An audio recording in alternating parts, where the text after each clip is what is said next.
کل ہم نے پڑھا تھا کہ جو یہ مذاق ہے یہ اللہ رب العزت نے قرآن میں بڑا سختی سے منع کیا ہے۔ کسی مسلمان کا مذاق نہ تو کوئی مرد دوسری مردوں کا اٹھائے، نہ ہی کوئی قوم دوسری قوم کا مذاق اڑائے، اور نہ کوئی عورتیں جو ہیں وہ دوسری قوموں کا مذاق اڑائیں۔ مذاق ایک ایسی قباحت ہے جس کی وجہ سے لوگوں کے دلوں میں بغض، کینہ، پھر تکبر، پھر غرور، پھر عیب جوئی، یہ ساری بیماریوں کا جو سٹارٹ ہوتا ہے یہ مذاق سے ہوتا ہے۔ ہم سمجھتے ہیں کہ مذاق بالکل معمولی اور لائٹ سا لے کر کسی کی بھی بےزتی کر دیتے ہیں، اور ہمیشہ مذاق جو ہوتا ہے یہ بےزتی ہی کی شکل میں ہوتا ہے کہ میں کسی کا مذاق اڑا رہا ہوں محفل میں بیٹھ کے یا اکیلے میں بیٹھ کے، دونوں صورتوں میں اللہ رب العزت نے منع فرمایا ہے، عورتوں کو الگ سے اور مرد کو الگ سے۔ اور دوسری چیز جو اللہ رب العزت نے یہاں بیان کی ہے وہ یہ ہے کہ اور نہ اپنے لوگوں پر عیب لگاؤ۔ اپنے لوگوں پر عیب لگانے کا یہ مطلب ہے کہ خود پر نہ عیب لگاؤ۔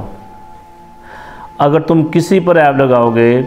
کسی کو برا بھلا کہو گے، کسی کے اندر سے نقطہ چینیاں نکالو گے، پھر وہ تمہاری ٹو میں رہے گا کہ میں اب اس کے اندر سے خامی نکالوں، جس طرح سے اس بندے نے میرے ساتھ کیا ہے نا، اب میں اس کے ساتھ ویسے ہی کروں گا، پھر میرا بدلہ ہوگا۔ جس طرح اس نے لوگوں کے سامنے بٹھا کے میری بےزتی کی ہے، میرے پلے کچھ نہیں چھوڑا، اب جب مجھے موقع ملے گا تو میں اسے بتاؤں گا، میں اس کو ایسی جگہ جا کے ماروں گا کہ یہ زندگی میں کبھی بھولے گا نہیں۔ ہوتا نا ایسے برادریوں میں، رشتہ داروں میں، دوستوں میں، اور جہاں کام کرتے ہیں اس جگہ پر یہ معمولی سی بات ہم لوگ اس کو سمجھتے ہیں کہ دیکھ لیں گے، اس نے جیسے میرے ساتھ کیا نا اب میں اس کو سوا دیتا ہوں۔ تو وہ اگر سٹارٹ سے ہی اس بندے کے اندر سے عیب جوئی نہ کرتا تو یہ معاملہ تو نہ ہوتا۔ اللہ نے فرمایا کہ جو بندہ دوسرے کی عیبوں میں پردہ ڈالتا ہے نا، اللہ اس کے جو عیب ہیں وہ چھپا لیتا ہے، اور جو اللہ عیب چھپائے گا نا وہ قیامت والے دن ساری دنیا سے عیب چھپائے گا۔ اور ایک اور حدیث میں آتا ہے کہ اگر تم لوگوں پر سے یہ پردہ اٹھ جائے نا کہ وہ کتنا برا ہے، وہ کتنا برا ہے، میں کتنا برا ہوں، اگر ہو سکتا ہے میں تم سب لوگوں سے برا ہوں کہ تم کو میری برائیوں کا پتہ چل جائے، آپ لوگ یہاں بیٹھو ہی نا کہ قاری صاحب تو اتنے یار برے ہیں، اور اگر مجھے مطلب کہ آپ کی برائیوں کا پتہ چل جائے کہ آپ کتنے برے ہیں تو ہو سکتا ہے میں آپ لوگوں سے بات نہ کروں، یار یہ اتنے برے ہیں۔ فرمایا کہ تم لوگ آپس میں ایک دوسروں کو قبرستان میں دفن نہ کرو، قبروں کے اندر دفن ہی نہ کرو کہ اگر تمہاری برائیاں ایک دوسرے پر ظاہر ہو جائے۔ ہر انسان جو ہے نا وہ گناہ گار ہے، اور گناہ گار تو ہے مگر گناہ گار وہی ہے کہ جو اپنے عیبوں پر خود پردہ اور عیب جو ہے نا یہ کیا ہے کہ جو دوسروں کے پر عیبوں پر پردہ ڈالتا ہے اللہ اس کے عیب پر پردہ ڈالے گا۔ جیسے ایک مومن مسلمان جب اپنے بھائی کی مدد میں لگا رہتا ہے تو اللہ رب العزت اس بندے کی مدد کرتے ہیں۔ ایسے ہی ہے کہ جیسے تم کسی کی مدد کر رہے ہو اللہ تمہاری مدد کر رہا ہے نا، اور ایسے ہی اگر تم کسی کی برائیوں پر پردہ ڈال رہے ہو تو اللہ تمہاری جو برائیاں ہیں اس پر پردہ ڈالے۔ یہاں تو یہ حالت ہے کہ اگر بندے کو پتہ چل جائے نا کہ یہ اس طرح کا بندہ ہے، جب تک وہ آگے 10 بندوں کو بتا نہ لیتا اس وقت اسے چین نہیں آتا۔ جیسے کہ کسی فوت شدہ آدمی کو غسل دینا ہو تو اس کی پہلی شرط یہ ہوتی ہے کہ جو بندہ غسل دے وہ امانت دار ہو، کیونکہ ہو سکتا ہے کہ اس میں سے کوئی عیب نظر آ جائیں، 100 عیب ہوتے ہیں، تو پھر لوگوں کو بتاتا نہ پھرے توبہ توبہ وہ بندہ تو اس طرح تھا جب میں اسے نہلانے لگا اس کے اندر تو یہ برائی تھی، یہ برائی تھی، اس کا جسم ایسا تھا، پیپ نکل رہی تھی، اور بڑے 100 معاملات ہوتے ہیں بندے کے ساتھ، وہ لوگوں کو بتاتا پھرے۔ تو اس لیے میرے عزیز بھائیو، عیب جو ہے نا مذاق کے بعد جب بندہ کسی کا مذاق اڑاتا ہے وہ اس میں سے عیب تلاش کر کے اس کو ظاہر کرتا ہے تو پھر مذاق اڑایا جاتا ہے۔ جیسے کسی کی آنکھ میں مسئلہ ہے، آنکھ بہنگی ہے تو وہ کہے گا دیکھو اس کی آنکھیں چیک کرو۔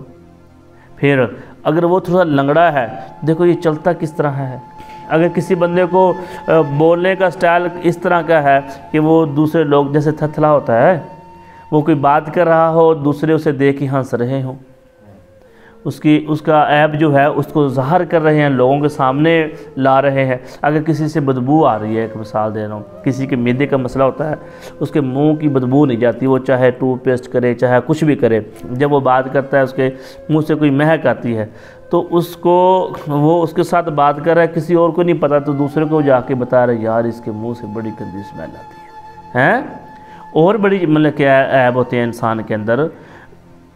تو وہ جو عیب ہیں ان پر پردہ ڈالنا چاہیے، ہاں اس کو نصیحت کرنی چاہیے اگر تمہیں اس کے اندر سے عیب نظر آئے، جیسے کوئی بندہ زنا کرتا ہے، جیسے کوئی نشہ کرتا ہے، جیسے کوئی شرابی ہے یا پوڈری ہے یا فیمی ہے اور 100 مطلب کے نشے ہیں، کوئی نشہ کرتا ہے، اس کو سب لوگوں کے سامنے کھڑے کر کے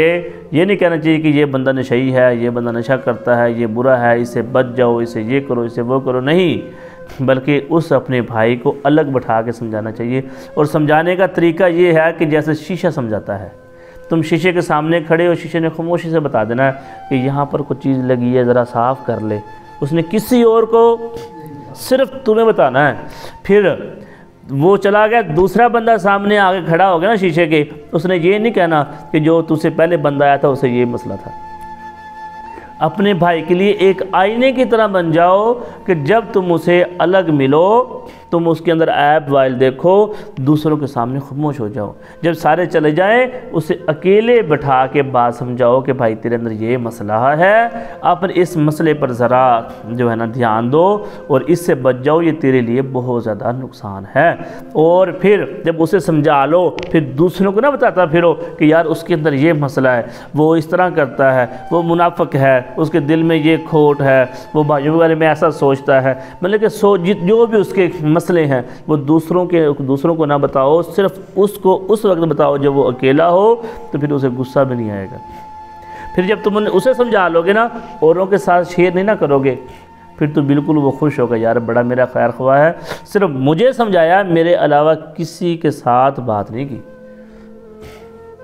اسی اللہ نے فرمایا وَلَا تَلْمِزُوا أَنفُسَكُمْ وَلَا تَنَابَزُوا بِالْأَلْقَابِ، اللہ اکبر، وَلَا تَلْمِزُوا أَنفُسَكُمْ، آگے آتا ہے وَلَا تَنَابَزُوا بِالْأَلْقَابِ، بالالقاب جو ہے ہم نے بعد میں پڑھنا ہے، ہم اب صرف اس پر فوکس کر رہے ہیں۔ وَلَا تَلْمِزُوا أَنفُسَكُمْ کہ اپنے لوگوں پر عیب نہ لگاؤ، اپنے لوگوں پر کہ اپنے آپ پر عیب نہ لگاؤ۔ اپنے آپ پر عیب لگانا ایسے ہی ہے، اگر جو بندہ دوسروں کے عیب کو اجاگر کرتا ہے وہ سمجھو کہ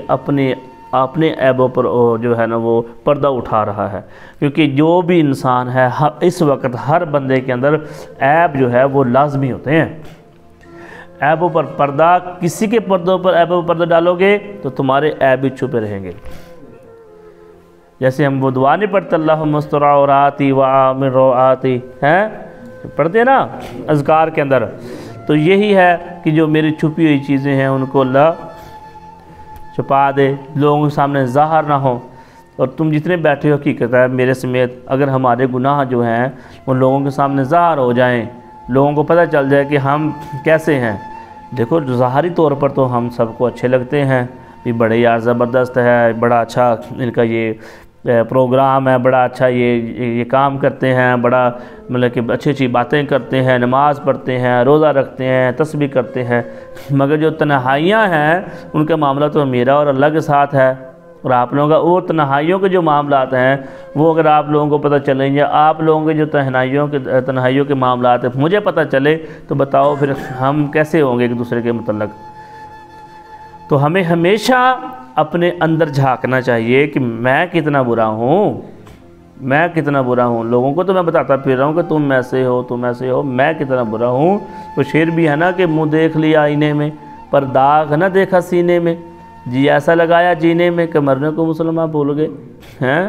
منہ تو دیکھا آئینے میں پر داغ نہ دیکھا سینے میں، اپنے اندر کیا ہے یہ جاتی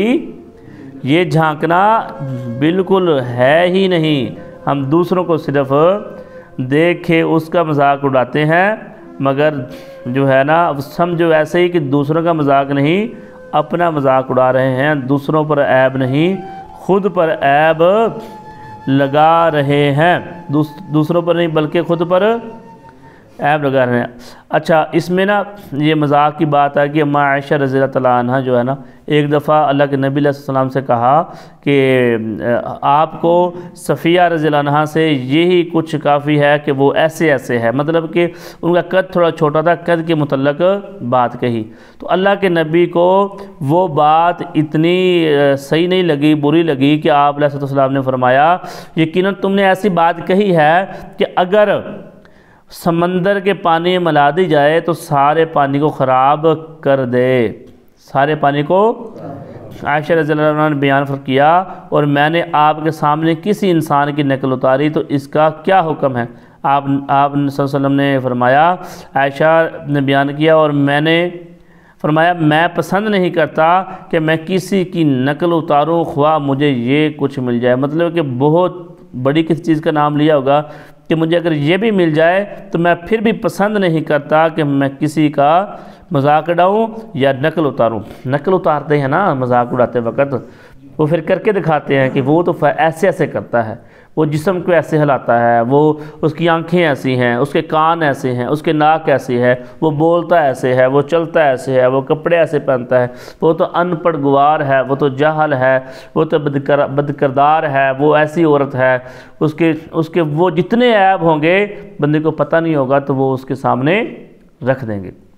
تو اس لیے پہلی چیز جو میں نے بیان کی تھی وہ یا ایھا الذین آمنوا لا یسخر قوم من قوم ہے کہ کوئی کسی کا تمسخر مذاق نہ اڑائے، کوئی قوم کسی قوم کا مذاق نہ اڑائے، اور کوئی عورتیں جو ہیں وہ دوسری عورتوں کا مذاق نہ اڑائے۔ ہو سکتا ہے کہ تم جس کا مذاق اڑا رہے ہو وہ تم سے بہتر ہو۔ کئی دفعہ ہم سمجھ رہے ہوتے ہیں کسی بندے کو بڑا ہی حقیر، یہ تو ویسے ہی ہے، فضول آدمی ہے، آنے والے وقتوں میں وہ اتنا آگے نکل جاتا ہے کہ بندہ سر پہ ہاتھ رکھ کے بیٹھتا ہے کہ یار یہ وہی بندہ ہے جس سے ہم کچھ نہیں سمجھتے تھے، آج یہ کیا چیز بن گئی ہے۔ پھر ہو سکتا ہے کہ اصل میں معاملہ تو ایمان کا جو ہے وہ خاتمے پر آتا ہے نا، اللہ کے نزدیک تو وہی سب سے بہترین انسان ہے جو تقوی کے لحاظ سے سب سے اچھا ہے، تقوی کے لحاظ سے ان اللہ اتقاکم ان اللہ علیم خبیر ہے، جس کا تقوی سب سے اچھا ہے، جو نیک اور صالح ہے، جو رب تعالیٰ سے ڈرتا ہے اور اللہ کی صحیح معنی میں عبادت کرتا ہے، وہی اللہ کو سب سے زیادہ عزیز اور پسند ہے۔ تو وہ یہ کیسے کہہ سکتا ہے کہ فلاں بندہ ایسا ہے، فلاں ایسا ہے، فلاں نہیں میرے بھائی، سب سے بہترین شخص وہ ہے جو اللہ کے ہاں سب سے اچھا ہے، دنیا کے معاملات میں نہیں۔ پہلی چیز میں نے جو کی وہ مذاق ہے کہ کوئی قوم کسی کا مذاق نہ اڑائے، اگر اس کے اندر کوئی عیب ہے تو اس کو نصیحت کرنی چاہیے، مگر اکیلے کو، نہ کہ اس کا مذاق اڑانا چاہیے۔ دوسری عیب جوئی، اگر کسی کے اندر کوئی عیب ہے تو اس عیب پر پردہ ڈالنا چاہیے، اس عیب پر کوئی گناہ کسی میں دیکھ لو تو لوگوں کو بتا دینا، پھر صرف اسے بتاؤ کہ میرے بھائی یہ گناہ جو ہے نا اس سے باز آ جا، یہ اچھی بات نہیں۔ اور ہم کیا کرتے ہیں، ہم فخر کرتے ہیں، لوگوں کو بتاتے ہیں میں نے اتنی لڑکیوں کے ساتھ میری جو ہے نا افیئر چل رہا ہے، میں ایسی جگہ پہ گیا ہوں، میں نے فلاں نشہ کیا۔ کیا تو نے بھی کیا ہے؟ میں نے تو وہ بھی نشہ کیا ہے، میں نے تو وہ بھی نشہ کرتے ہیں نا بات، ہم تو وہ بھی نشہ کرتے ہیں، ہم نے تو وہ بھی نشہ کیا، میں نے وہ بھی نشہ کیا۔ تم نے زندگی میں کون سے نشے کر لیے؟ ہم سے بھی آگے نکل گئے اپنے، پھر وہ گناہ گنائے گا، میں نے فلاں گناہ، خود گواہ بنائے گا۔ قیامت والے دن جب بندے اللہ کے سامنے پیش کیا جائے گا نا، بندہ مکر جائے گا کہ اللہ میں نے یہ گناہ کیے ہی نہیں۔ اللہ کہے گا اچھا وہ فلاں بندے سامنے آؤ، ہاں جی ہاں دسو بھائی، یا اللہ بالکل اس نے خود ہمیں بتایا تھا کہ میں نے یہ کرتا رہا ہوں، تو ہم خود گواہ بناتے ہیں۔ تو اس لیے میرے بھائی آج ہماری یہ دو باتیں ہوگی، پہلی چیز مذاق ہے اور دوسری عیب ہے، کسی کا مذاق نہیں اڑانا اور کسی پر عیب نہیں لگانے۔ اگر کسی کے اندر ہے عیب تو اس کو ظاہر نہیں کرنا، لوگوں کے سامنے اجاگر نہیں کرنا۔ اللہ تعالی ہمیں عمل کی توفیق دے، اللہ ہمیں سچا اور پکا مسلمان بنائے۔ اور یہ جو عیب لگاتے ہیں نا، ان کی مثال ہے، میں آخری بات کرتا ہوں، ویسے ہی ہے جیسے وہ گندی مکھی نہیں ہوتی، ساری چیزوں کو چھوڑ کر